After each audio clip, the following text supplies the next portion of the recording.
Hello friends, आज के इस वीडियो में सीटेट एग्जाम 2026 सीडीपी के 30 मोस्ट पीवाईक्यू क्वेश्चन का डिस्कस करेंगे।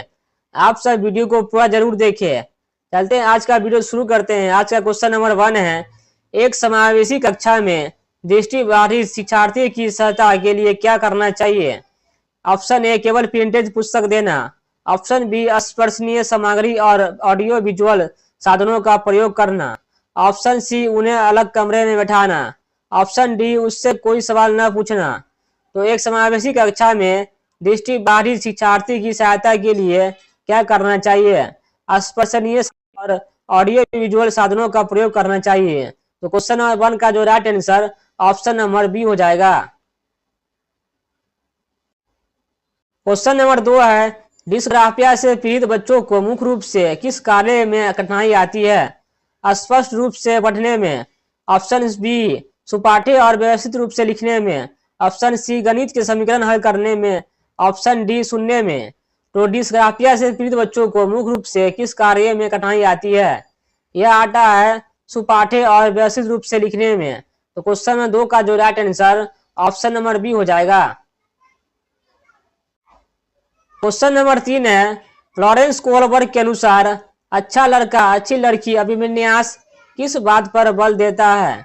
दूसरों द्वारा स्वीकृति और प्रशंसा प्राप्त करना, सजा के डर से काम करना, सामाजिक अनुबंधों को बदलना, व्यक्तिगत स्वार्थ पूरा करना। तो लॉरेंस कोलबर्ग के अनुसार अच्छा लड़का अच्छी लड़की अभिविन्यास किस बात पर बल देता है? यह देता है दूसरों द्वारा स्वीकृति और प्रशंसा प्राप्त करना। तो क्वेश्चन नंबर 3 का right answer option number A हो जाएगा। क्वेश्चन नंबर 4 है, प्रगतिशील कक्षा में आकलन का रूप कैसा होना चाहिए? केवल योगात्मक, गतिशील, निरंतर और प्रक्रिया आधारित, केवल मानकीकृत परीक्षण बिल्कुल नहीं होना चाहिए। तो प्रगतिशील कक्षा में आकलन का रूप होना चाहिए गतिशील, निरंतर और प्रक्रिया आधारित। तो क्वेश्चन नंबर 4 का right answer option number B हो जाएगा। क्वेश्चन नंबर 5 है, पियाजे के अनुसार अहम केंद्रितता से क्या तात्पर्य है? दूसरों के दृष्टिकोण को भी आसानी से समझ लेना, दुनिया को केवल अपने दृष्टिकोण से देखना और दूसरों के दृष्टिकोण को न समझ पाना, बहुत घमंडी हो जाना, समाज के नियमों को प्राथमिकता देना। तो पियाजे के अनुसार अहम केंद्रितता से तात्पर्य है कि दुनिया को केवल अपने दृष्टिकोण से देखना और दूसरों के दृष्टिकोण को न समझ पाना। तो क्वेश्चन नंबर 5 का जो right answer option number B हो जाएगा। क्वेश्चन नंबर 6 है, स्कैफोल्डिंग के अंतर्गत शिक्षक को क्या करना चाहिए?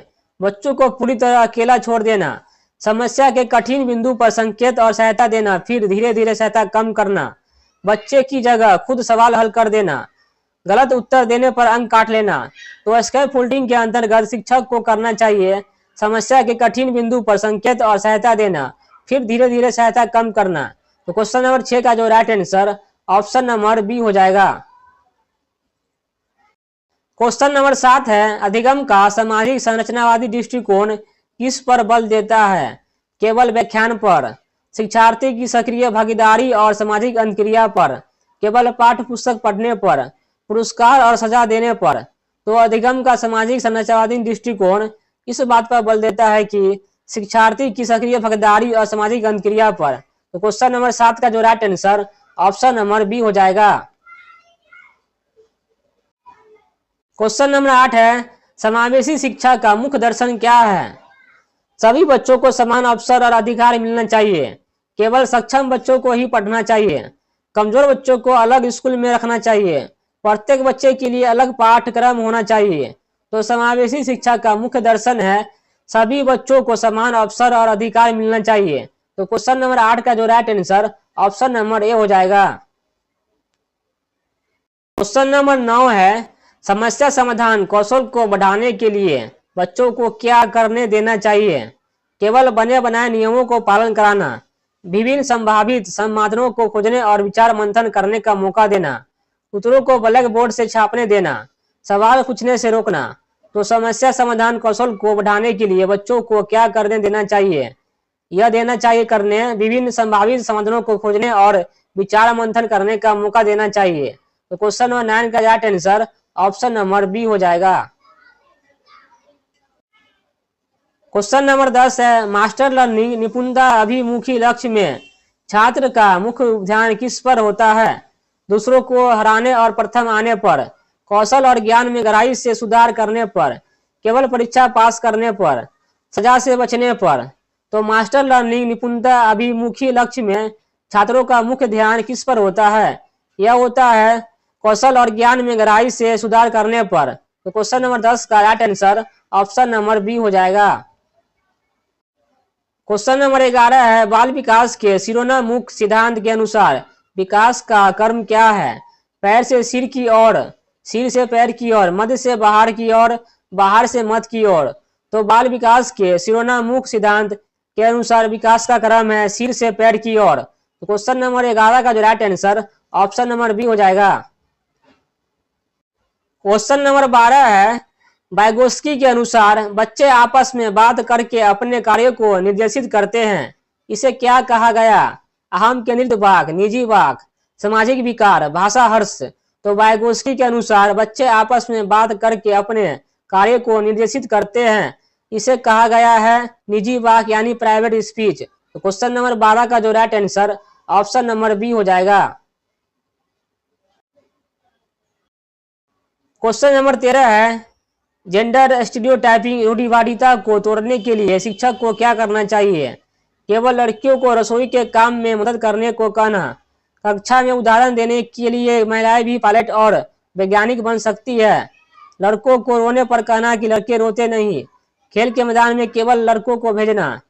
तो जेंडर स्टीरियोटाइपिंग रूढ़िवादिता को तोड़ने के लिए शिक्षक को करना चाहिए, कक्षा में उदाहरण देना चाहिए कि महिलाएं भी पायलट और वैज्ञानिक बन सकती है। तो क्वेश्चन नंबर 13 का जो right answer option number B हो जाएगा। क्वेश्चन नंबर 14 है, क्रिटिकल थिंकिंग आलोचनात्मक चिंतन को बढ़ावा देने के लिए सबसे अच्छा प्रश्न कौन सा है? भारत की राजधानी क्या है? पानी की कमी से निपटाने के लिए आपके शहर में क्या क्या उपाय हो सकते हैं और क्यों? 2+2 कितना होता है? हमारे देश के राष्ट्रपति का नाम क्या है? तो क्रिटिकल थिंकिंग आलोचनात्मक चिंतन को बढ़ावा देने के लिए सबसे अच्छा प्रश्न है, पानी की कमी से निपटाने के लिए आपके शहर में क्या क्या उपाय हो सकते हैं और क्यों? तो क्वेश्चन नंबर 14 का right answer option number B हो जाएगा। क्वेश्चन नंबर 15 है, अधिगम के लिए आकलन में मुख्य रूप से किसका उपयोग किया जाता है? केवल वार्षिक परीक्षा, नैतिक और रचनात्मक आकलन, केवल मानकीकृत संदर्भित परीक्षण, बोर्ड परीक्षाएं। तो अधिगम के लिए आकलन में मुख्य रूप से किसका प्रयोग किया जाता है? यह किया जाता है नैतिक और रचनात्मक आकलन। तो क्वेश्चन नंबर 15 का right answer option number B हो जाएगा। क्वेश्चन नंबर 16 है, हार्वर्ड गार्डन के अनुसार स्थानिक बुद्धि किसमें अधिक पाई जाती है? चित्रकार, मूर्तिकार और वास्तुकला विशेषज्ञ, गायक और संगीतकार, लेखक और कवि, गणितज्ञ। तो हार्वर्ड गार्डन के अनुसार स्थानिक बुद्धि सबसे अधिक पाई जाती है चित्रकार, मूर्तिकार और वास्तुकला विशेषज्ञ में। तो क्वेश्चन नंबर 16 का right answer option number A हो जाएगा। क्वेश्चन नंबर 17 है, समावेशन की सफलता के लिए क्या आवश्यक है? संवेदनशीलता और सकारात्मक अभिवृत्ति, अलगाववादी सोच, शिक्षकों में प्रशिक्षण की कमी, आधारभूत संरचना का न होना। तो समावेशन की सफलता के लिए आवश्यक है संवेदनशीलता और सकारात्मक अभिवृत्ति। तो क्वेश्चन नंबर 17 का जो right answer option number A हो जाएगा। क्वेश्चन नंबर 18 है, एक बच्चा जो ऑटिज्म से पीड़ित है उसमें कौन सा लक्षण प्रमुखता से दिखाई दे सकता है? बार बार एक ही व्यवहार या क्रिया को दोहराना, बहुत अधिक बातचीत करना, दूसरों से आसानी से मिल खुल जाना, बहुत तेज दौड़ना। तो एक बच्चा जो ऑटिज्म से पीड़ित है उसमें कौन सा लक्षण प्रमुखता से दिखाई दे सकता है? यह लक्षण है बार बार एक ही व्यवहार या क्रिया को दोहराना। तो क्वेश्चन नंबर 18 का जो right answer option number A हो जाएगा। क्वेश्चन नंबर 19 है, प्रगतिशील कक्षा में शिक्षण अधिगम प्रक्रिया कैसी होनी चाहिए? शिक्षक द्वारा एक तरफा, शिक्षार्थी और शिक्षक के बीच अंत क्रिया और सहयोगात्मक, पूरी तरह से परीक्षाओं पर आधारित, केवल पाठ्य पुस्तक पर आधारित। तो प्रगतिशील कक्षा में शिक्षण अधिगम प्रक्रिया होनी चाहिए शिक्षार्थी और शिक्षक के बीच अंत क्रिया और सहयोगात्मक। तो क्वेश्चन नंबर 19 का जो right answer option number B हो जाएगा। क्वेश्चन नंबर 20 है, अधिगम अक्षमता से ग्रसित बच्चे के लिए क्या सही है? वे कभी कुछ नहीं सीख सकते। सही मार्गदर्शन और प्रयुक्त शिक्षण विधियों से वे सीख सकते हैं। वे केवल मंदबुद्धि होते हैं। उन्हें मुख्य धारा की शिक्षा से दूर रखना चाहिए। तो अधिगम अक्षमता से ग्रसित बच्चों के लिए सही है, सही मार्गदर्शन और उपयुक्त शिक्षण विधि से वे सीख सकते हैं। तो क्वेश्चन नंबर 20 का जो right answer option number B हो जाएगा। क्वेश्चन नंबर 21 है, स्कीमा निर्माण की प्रक्रिया में जब पुरानी जानकारी में संशोधन करके नए ज्ञान बनाया जाता है तो उसे क्या कहते हैं? आत्मसातीकरण, समायोजन, समय धारण, वस्तु स्थायित्व। तो स्कीमा निर्माण की प्रक्रिया में जब पुरानी जानकारी में संशोधन करके नए ज्ञान बनाया जाता है तो उसे कहते हैं समायोजन। क्वेश्चन नंबर 21 का जो right answer option number B हो जाएगा। क्वेश्चन नंबर 22 है, लॉरेंस कोहलबर्ग के नैतिक विकास सिद्धांत में कितने स्तर और कितनी अवस्थाएं हैं? 2 स्तर और 4 अवस्थाएं, 3 स्तर और 6 अवस्थाएं, 4 स्तर और 8 अवस्थाएं, 5 स्तर और 10 अवस्थाएं। तो कोहलबर्ग के नैतिक विकास के सिद्धांत में 3 स्तर और 6 अवस्थाएं हैं। तो क्वेश्चन नंबर 22 का जो right answer option number B हो जाएगा। क्वेश्चन नंबर 23 है, प्राथमिक कक्षा में मातृभाषा का प्रयोग क्यों महत्वपूर्ण है? इससे बच्चे अपने विचारों को सहजता से व्यक्त कर सकते हैं और समझ बेहतर होती है। यह केवल समय की बर्बादी है। इससे बच्चे अंग्रेजी नहीं सीख पाते। इससे कक्षा में अनुशासन बिगड़ता है। तो प्राथमिक कक्षा में मातृभाषा का प्रयोग क्यों महत्वपूर्ण है? इसलिए महत्वपूर्ण है, इससे बच्चे अपने विचारों और सहजता से व्यक्त कर सकते हैं और समझ बेहतर होती है। तो क्वेश्चन नंबर 23 का जो right answer option number A हो जाएगा। क्वेश्चन नंबर 24 है, आंतरिक प्रेरणा को बढ़ाने का सबसे अच्छा तरीका क्या है? बच्चों को टॉफी या खिलौना देना, बच्चों को सीखने में स्वतंत्रता, आनंद और महारत हासिल करने का अवसर देना, उनके बीच मुकाबला करवाना, परीक्षा में कम अंक आने पर डांटना। तो आंतरिक प्रेरणा का उदाहरण है बच्चों को सीखने में स्वतंत्रता, आनंद और महारत हासिल करने का अवसर देना। क्वेश्चन नंबर 24 का जो right answer option number B हो जाएगा। क्वेश्चन नंबर 25 है, राष्ट्रीय पाठ्यचर्या रूपरेखा एनसीए 2005 के अनुसार शिक्षक की भूमिका क्या है? सत्ता अधिकारी, सुगमकर्ता, तानाशाह, केवल ज्ञान देने वाला। तो राष्ट्रीय पाठ्यचर्या रूपरेखा एनसीए 2005 के अनुसार शिक्षक का जो भूमिका होता है सुगमकर्ता का होता है। इसका राइट आंसर हो जाएगा क्वेश्चन नंबर 25 का ऑप्शन नंबर बी हो जाएगा। क्वेश्चन नंबर 26 है, सृजनात्मकता बच्चे की पहचान के लिए कौन सा गुण सबसे महत्वपूर्ण है? समस्याओं के लिए मौलिक और नए समाधान खोजना, दूसरों के उत्तर की हूबहू नकल करना, बहुत शांत और संकोची होना, केवल एक ही तरीके से सोचना। तो सृजनात्मकता बच्चे की पहचान के लिए सबसे जो अच्छा महत्वपूर्ण गुण है वो है समस्या के लिए मौलिक और नए समाधान खोजना। तो क्वेश्चन नंबर 26 का right answer option number A हो जाएगा। क्वेश्चन नंबर 27 है, डिस्कैलकुलिया से प्रभावित बच्चे की पहचान कैसे करेंगे? उसे गणितीय प्रतीकों और गणनाओं में बार बार कठिनाई होगी। वह बहुत अच्छा लिखता होगा, वह तेजी से दौड़ सकता होगा, वह चित्रों को पहचान नहीं पाएगा। तो डिस्कैलकुलिया से प्रभावित बच्चे की पहचान उसे गणितीय प्रतीकों और गणनाओं में बार बार कठिनाई होगी। क्वेश्चन नंबर 27 का जो right answer option number A हो जाएगा।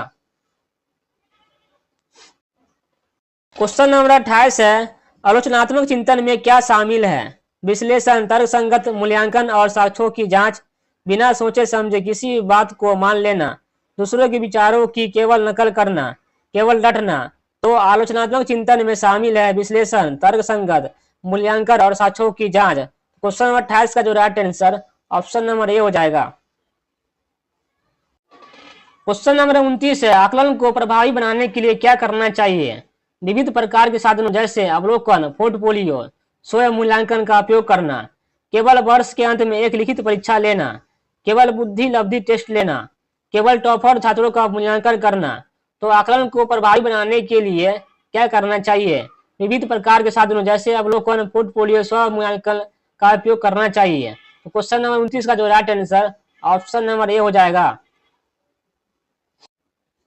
क्वेश्चन नंबर 30 है, विकास की गति के बारे में कौन सा कथन सही है?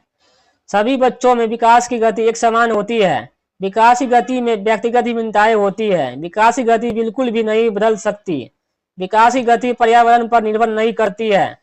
तो विकास की गति के बारे में जो कथन सही है, विकास ऑप्शन भी सही है, विकास की गति में व्यक्तिगत विभिन्नताएं होती है।